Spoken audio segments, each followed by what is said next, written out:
que as pedras usadas na construção da Grande Pirâmide vieram de Torá, e Torá fica a 40 quilômetros a leste. E se tudo o que lhe ensinaram sobre as pirâmides fosse mentira? Disseram-nos que o faraó Quéops construiu a Grande Pirâmide com ferramentas de cobre e 20.000 trabalhadores em apenas 20 anos. Mas e se Graham Hancock lhe dissesse que isso é impossível? Acho que estamos diante de uma tecnologia perdida, e foi esse antigo apocalipse, há 12.800 anos, que a destruiu. Ele passou anos vasculhando história proibida, mapas antigos, digitalizações desclassificadas e dados arqueológicos suprimidos. E o que ele descobriu chocou até os pesquisadores mais experientes. Esta é a prova de quem realmente construiu as pirâmides. E vai te deixar estupefato. Graham Hancock, o homem que se recusou a ficar em silêncio. Graham Hancock não é um historiador típico. Ele não é egiptólogo, nem professor titular, e não faz parte da elite acadêmica. Na verdade, é exatamente por isso que tantas pessoas confiam nele. Ex-jornalista da The Economist, Hancock deu uma guinada ousada na década de 1990. Ele parou de correr atrás de manchetes e começou a buscar algo mais profundo. A história perdida. Suas perguntas eram simples. E se as civilizações antigas fossem muito mais antigas do que pensamos? E se nossos livros de história contassem apenas metade da história? E se a verdade estivesse literalmente enterrada sob séculos de areia, pedra e uma teimosa censura acadêmica? Por mais de 3 décadas, Hancock viajou pelo mundo. Das pirâmides do Egito às selvas da Indonésia, das ruínas submersas na costa do Japão aos templos da América Central. Ele entrevistou especialistas em geologia, astronomia, línguas antigas e mitologia comparada. Sua abordagem é multidisciplinar, entrelaçando padrões que a academia tradicional muitas vezes ignora. Enquanto os estudiosos tradicionais chamam isso de pseudociência, milhões de leitores e espectadores passaram a ver Hancock não como um teórico da conspiração, mas como um denunciante da história antiga. Os críticos consideram suas teorias perigosas, enganosas e até mesmo anti-intelectuais. Mas milhões de pessoas veem algo diferente. Um homem fazendo perguntas que ninguém mais faria, e fazendo isso com pesquisa, imagens e fatos. O que diferencia Hancock não são apenas suas ideias, mas sua recusa em permanecer em silêncio. Ele não afirma ter todas as respostas. Ele simplesmente aponta que a história atual não faz sentido, que as peças não se encaixam e que há mais em nosso passado do que nos contaram. E no topo da lista de maravilhas incompreendidas de Hancock está o maior e mais enigmático monumento de todos, a Grande Pirâmide de Gizé. O problema de Khufu, um monumento sem nome. A Grande Pirâmide de Gizé é a estrutura mais icônica da Terra. No entanto, quando você olha para dentro dela em busca de respostas, algo estranho acontece. Não há respostas. De acordo com a história oficial, ela foi construída por volta de 2500 a.C. pelo faraó Khufu, também conhecido como Khops. A narrativa diz que levou pouco mais de 20 anos para ser concluída, utilizando uma enorme força de trabalho de operários qualificados, não escravos. Cerca de 2,3 milhões de blocos de calcário foram colocados no lugar com ferramentas de cobre, trenós de madeira e muita mão de obra. É uma história que vem sendo repetida em livros didáticos, museus e salas de aula há gerações. Mas Graham Hancock não acredita nela. Sua pergunta é simples: onde estão as provas? Para uma civilização tão obcecada por detalhes quanto o Antigo Egito, o silêncio dentro da Grande Pirâmide é ensurdecedor. A maioria dos túmulos reais transborda inscrições de capítulos do Livro dos Mortos, louvores aos deuses, nomes de faraós, declarações de poder esculpidas e linhagem divina. Mas dentro da Grande Pirâmide não há nada. Nenhum único hieróglifo nas paredes internas, nenhum grande relevo, nenhuma dedicatória e nenhum texto funerário. Apenas enormes câmaras silenciosas esculpidas em pedra. Até mesmo o suposto sarcófago na Câmara do Rei é questionável. É uma caixa de granito simples, sem marcações, sem decoração e vazia. Nenhuma múmia jamais foi encontrada. Sem relíquias funerárias, sem selos reais, e nada que comprove que Khufu, ou qualquer outra pessoa, tenha sido sepultada ali. Então, de onde vem a ligação com Khufu? Apenas uma coisa: algumas marcas de pedreira, que são basicamente grafites antigos, supostamente inscritos no interior de uma câmara secreta, acima dos aposentos do rei. Essas marcas teriam sido descobertas em 1837 pelo coronel Howard Weiss, um explorador britânico que trabalhava com explosivos e ferramentas primitivas. Segundo o Diário de Vice, a câmara estava selada até que ele a explodiu e, por acaso, encontrou inscrições com o nome de Khufu, mas Hancock e outros pesquisadores apontam a fragilidade dessa afirmação. Primeiro, Vice tinha a concorrência de outro explorador que estava prestes a superá-lo. Segundo, não havia testemunhas da descoberta das inscrições com o nome de Khufu. Terceiro, diversas inconsistências nos registros de Vice sugerem que ele pode ter falsificado as inscrições para garantir fama e financiamento. Até hoje, essa marca da pedreira é a única evidência direta que liga Khufu à Grande Pirâmide. Ela não está esculpida na pedra do lado de fora. Não consta em nenhum papiro antigo que descreva o processo de construção. E não consta em nenhum relevo de templo ou tumba real da época. Então, por que esse monumento colossal, uma maravilha da engenharia incomparável até mesmo para os padrões atuais, é oficialmente atribuído a um rei que não deixou nenhuma marca nele? A resposta de Hancock é perturbadora. Ele sugere que a pirâmide não foi construída para Khufu. Em vez disso, Khufu pode tê-la encontrado, herdado e reivindicado. Dinastias egípcias posteriores podem ter restaurado ou reutilizado estruturas mais antigas sem compreender completamente suas origens. Isso explicaria por que uma estrutura tão avançada se destaca tão dramaticamente do restante das pirâmides do Antigo Império, a maioria das quais hoje são montes de entulho em ruínas. Em outras palavras, as verdadeiras origens da pirâmide podem já ter sido um mistério, até mesmo para os próprios antigos egípcios. Mas mesmo que aceitemos que Khufu não a construiu, ou que simplesmente a herdou, ainda nos resta a questão maior e mais complexa. Como foi construída, afinal? Porque o que se segue não é apenas uma curiosidade histórica, é uma impossibilidade de engenharia em sua forma mais pura, engenharia que não deveria existir. Ao desmistificarmos a construção e admirarmos a mecânica essencial da Grande Pirâmide, algo se torna perturbadoramente claro. Não se tratava de um projeto de construção primitivo. Era uma aula magistral de engenharia de precisão que os construtores modernos teriam dificuldade em replicar até hoje. Comecemos pelo básico. A Grande Pirâmide está alinhada com o norte verdadeiro, com uma margem de erro de apenas 0,05 graus. Não o norte magnético, mas o norte verdadeiro. Uma direção que só pode ser medida com precisão hoje em dia usando instrumentos avançados e satélites. Mesmo assim, há mais de 4.500 anos, esse alinhamento foi alcançado usando ferramentas que, segundo nos contam, eram feitas de cobre e pedra. Como? Depois, a base da pirâmide. Ela cobre mais de 5 hectares, mas está perfeitamente nivelada, com uma variação de menos de 2,5 centímetros em toda a sua fundação. Mesmo com equipamentos modernos de topografia guiada a laser, alcançar esse nível de planicidade em uma escala tão gigantesca seria uma tarefa monumental. E há também a forma como as pedras se encaixam. As pedras de revestimento de calcário, muitas das quais foram removidas em séculos posteriores, e os blocos internos de granito são encaixados com tanta precisão que, em muitos casos, não é possível deslizar uma lâmina de barbear entre eles. Algumas juntas são anguladas, outras curvas. Elas não apenas se encaixam firmemente, mas se interligam, absorvendo força e peso. Não se trata de um empilhamento descuidado, mas de um trabalho em pedra intrincado e deliberado. Agora, pense nas ferramentas que a história oficial nos apresenta. Cinzéis de cobre e pedras de dolarita para molhar. Mas o cobre é um metal macio, muito macio para cortar granito. A arqueologia experimental tentou recriar esse processo usando essas ferramentas, mas os resultados foram lentos, ineficientes e imprecisos. Na melhor das hipóteses, leva horas para se fazer um progresso mínimo em uma única pedra.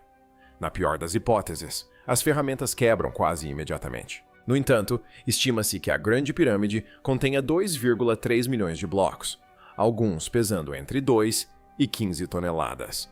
Estes tiveram que ser extraídos, moldados, transportados e colocados com precisão.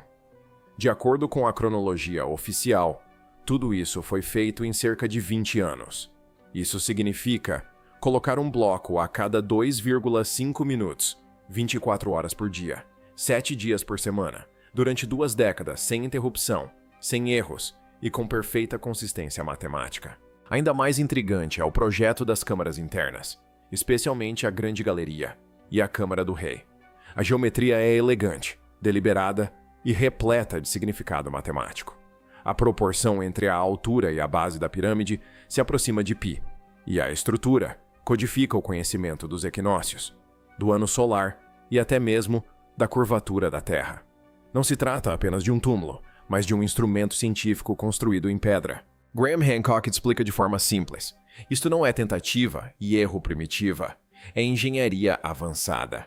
Ele argumenta que a qualidade da construção e a inteligência arquitetônica da Grande Pirâmide superam em muito o que vemos em pirâmides posteriores. De fato, a maioria das pirâmides construídas depois de Khufus são instáveis ou estão em ruínas, algumas delas quase irreconhecíveis. Então, como os egípcios puderam começar com algo próximo da perfeição e depois regredir? Para Hancock, a conclusão é inevitável. A Grande Pirâmide não foi um produto do Antigo Império. Ela foi herdada, reaproveitada ou construída por uma civilização com conhecimento e ferramentas que não compreendemos mais. Seja qual for a verdade, uma coisa é certa.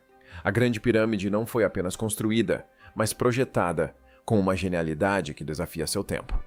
Mas há outra camada nesse mistério, porque construí-la é uma coisa, mas transportar os materiais é um feito de uma complexidade completamente diferente. De onde vieram exatamente essas pedras enormes e como foram movidas? O enigma das 80 toneladas, movendo o impossível. Se construir a pirâmide com precisão já não fosse um mistério suficiente, o transporte dos materiais de construção eleva o enigma em um nível completamente novo, especialmente quando se observa o coração da estrutura, a Câmara do Rei. Ao contrário dos blocos de calcário usados na maior parte da pirâmide, as paredes e o teto da Câmara do Rei foram feitos de granito, uma pedra muito mais dura e pesada. E não qualquer granito. Esses blocos maciços, alguns pesando até 80 toneladas, foram transportados de Aswan, uma pedreira a mais de 500 metros de distância, no sul do Egito. Pense nisso. Cada um desses blocos pesa quase o mesmo que uma locomotiva a diesel. Agora, imagine mover várias locomotivas rio acima pelo Nilo, depois arrastá-las por terra e, finalmente, içá-las a mais de 45 metros de altura até o núcleo da pirâmide. Tudo isso usando apenas cordas, trenós de madeira e força muscular. É isso que a narrativa oficial quer que você acredite. Mas aqui está o problema. Não há evidências concretas de como isso foi feito. A teoria mais comum é a da rampa.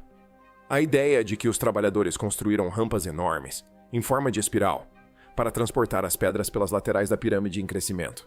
Mas engenheiros que analisaram essa teoria apontam sua falha fatal. A rampa em si precisaria ter pelo menos 1,5 km de comprimento e conter mais material do que a própria pirâmide.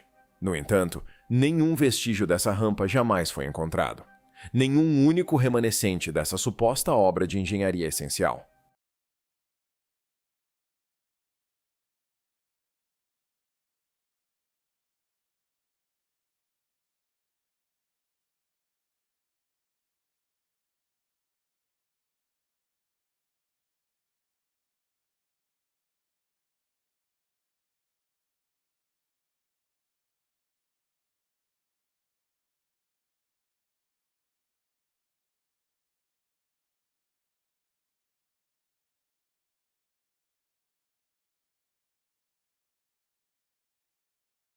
A estrutura sobreviveu. Outros propõem rampas espirais internas ou pólias, mas, novamente, não há evidências arqueológicas que sustentem essas ideias. E as ferramentas que se diz terem sido usadas, como trenós de madeira, cinzéis de cobre e cordas, se desfazem sob análise minuciosa quando aplicadas a pesos tão incríveis. Operadores de guindastes e pedreiros modernos até tentaram mover e moldar blocos de granito usando réplicas de ferramentas antigas, e descobriram que era extremamente difícil e ineficiente, mesmo com as técnicas atuais. De fato, muitos engenheiros modernos declararam publicamente que não conseguiriam replicar a construção da Grande Pirâmide com as ferramentas atribuídas aos antigos egípcios. Graham Hancock é direto.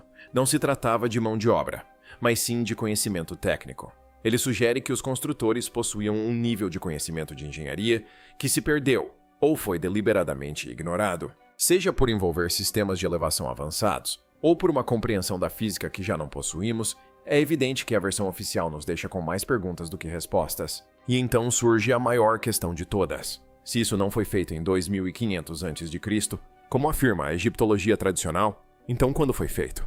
Hancock acredita que a resposta não está esculpida nas paredes ou escondida em câmaras funerárias. Ela se encontra em um lugar completamente diferente. Não em pedra, mas na água. Para desvendar a verdadeira cronologia das pirâmides, Hancock recorre a algo que a maioria dos arqueólogos ignorou: a pedra desgastada pela chuva da Esfinge. E o que ela revela pode retroceder nossa compreensão da história egípcia em milhares de anos. A Esfinge e a água. Na borda do Planalto de Gizé, ergue-se um dos monumentos mais icônicos da história da humanidade, a Grande Esfinge.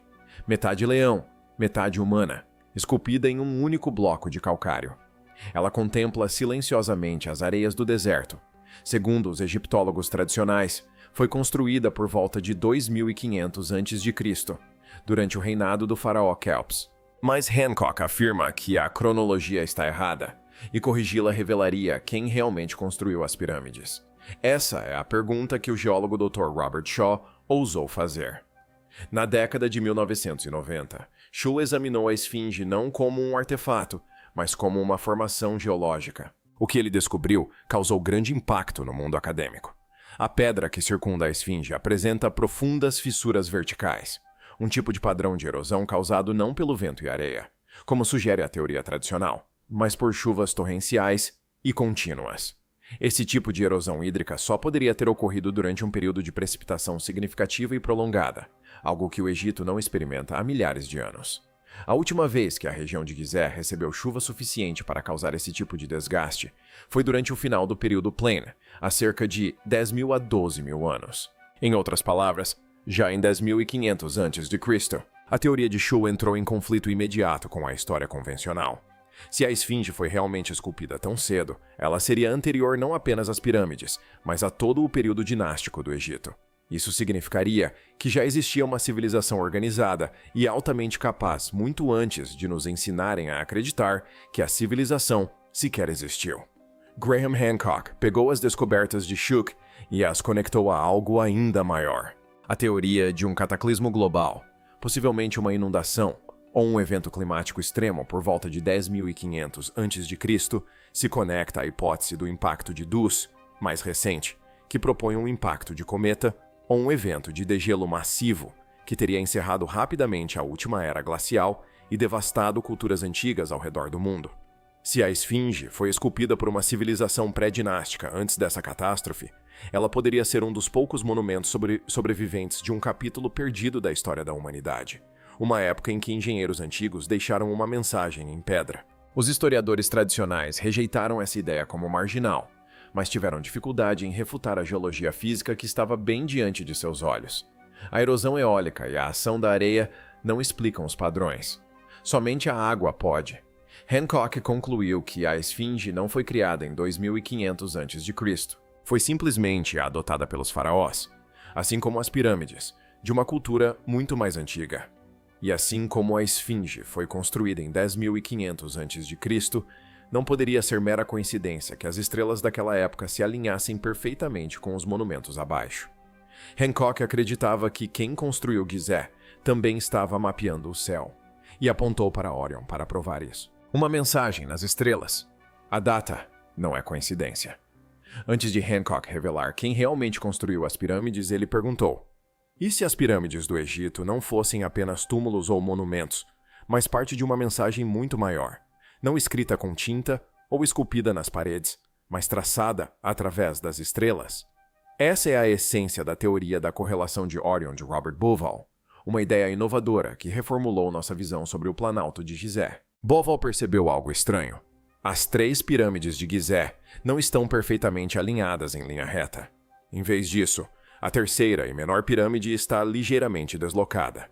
Essa disposição peculiar, por muito tempo considerada uma mera anomalia de construção, na verdade espelha as 3 estrelas do cinturão de Orion no céu noturno.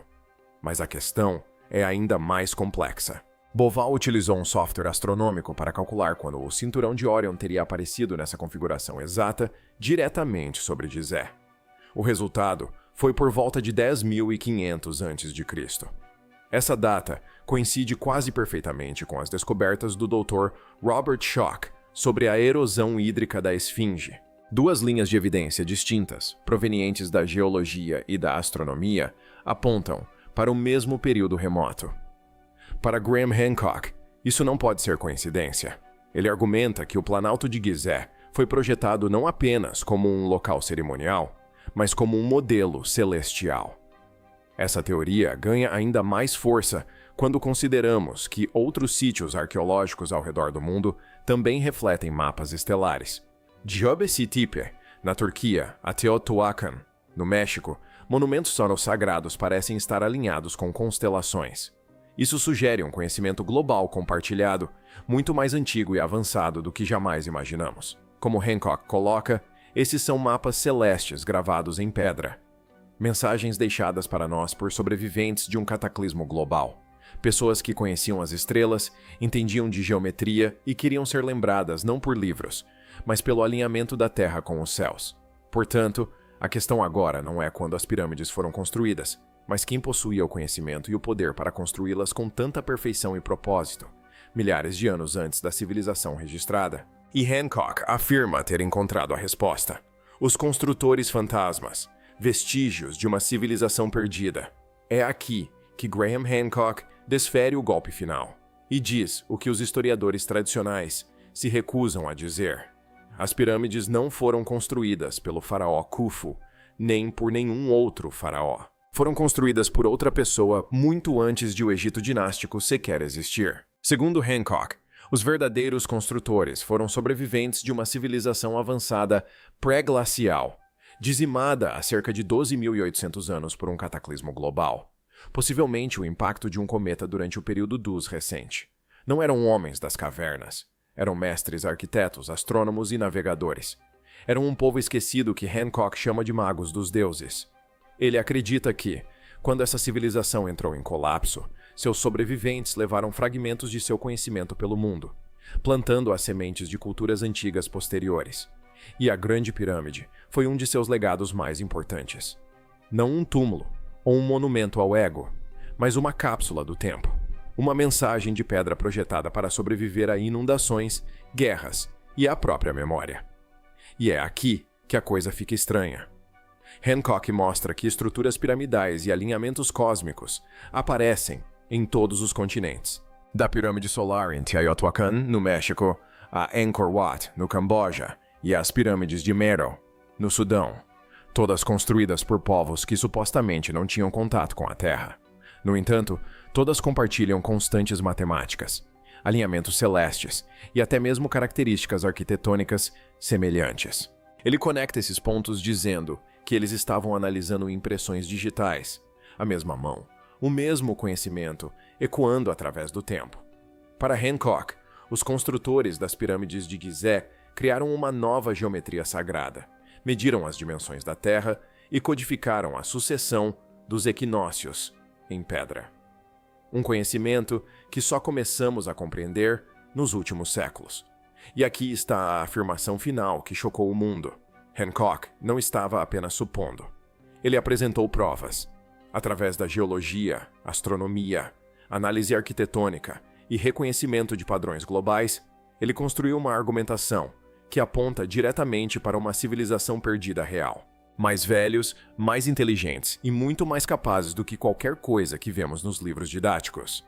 Foram eles que realmente construíram as pirâmides. Mas se isso for verdade, e se a história estiver errada nessa escala, por que não nos contaram? Hancock diz que a resposta é simples, porque algumas pessoas estão se esforçando muito para manter a verdade enterrada, o acobertamento. Para Graham Hancock, a parte mais irritante de todo esse mistério não são apenas as lacunas na história, mas a maneira como essas lacunas foram ativamente acobertadas. Ele aponta para um momento em 1993 que mudou tudo. O engenheiro alemão Rudolf Gantenbrink enviou um robô chamado Upuat-2 para os estreitos corredores da Grande Pirâmide. O que ele encontrou chocou o mundo. Uma porta selada no interior da pirâmide, que levava a um lugar desconhecido. Mas, em vez de entusiasmo e novas explorações, Gantenbrink foi impedido de entrar. As autoridades egípcias, sob o comando do então diretor de antiguidades Zahi Hawass, assumiram o controle e bloquearam seu acesso. Até hoje, O mistério dessa porta permanece sem solução. Por que interromper aqui a investigação de algo tão importante? Hancock acredita que foi censura intencional. Em 2017, cientistas usaram a tomografia de muons, uma técnica avançada de escaneamento de partículas, para espiar o interior da pirâmide. O que descobriram foi ainda mais surpreendente. Um enorme vazio oculto acima da grande galeria. Um espaço tão grande que poderia abrigar um avião comercial. Mas, novamente, nenhuma câmera foi instalada e nenhuma atualização ou escavação foi feita. Apenas silêncio. Frustrado com esse padrão de ocultação, Hancock finalmente se pronunciou dizendo: "Não posso mais ficar em silêncio." Ele acredita que essas descobertas estão sendo deliberadamente ocultadas do público, não porque representem um perigo, mas porque representam uma ameaça. Se as pirâmides não tivessem sido construídas pelos egípcios dinásticos, toda a cronologia da história teria que ser reescrita. Carreiras acadêmicas, instituições globais e até mesmo o orgulho nacional estão enraizados na versão atual dos acontecimentos. Questionar essa narrativa não é apenas inconveniente, é explosivo. Assim, em vez de investigação aberta, temos controle de acesso. Em vez de respostas, temos desculpas. Hancock não afirma ter todas as respostas. O que ele diz é ainda mais impactante. Devemos ao passado e ao futuro fazer perguntas melhores. Para Hancock, isso não é apenas uma conspiração histórica, mas uma conspiração existencial. Ele acredita que as pirâmides não são túmulos, mas mensagens e sinais deliberados de uma civilização perdida. E essa mensagem foi enterrada não apenas na areia e na pedra, mas também sob séculos de negação. Se ele estiver certo, então não somos a primeira civilização avançada a caminhar sobre a Terra. E talvez não sejamos tão especiais quanto pensávamos. O que você acha da prova de Hancock? Conte para nós nos comentários abaixo. Obrigado por assistir. Até o próximo vídeo.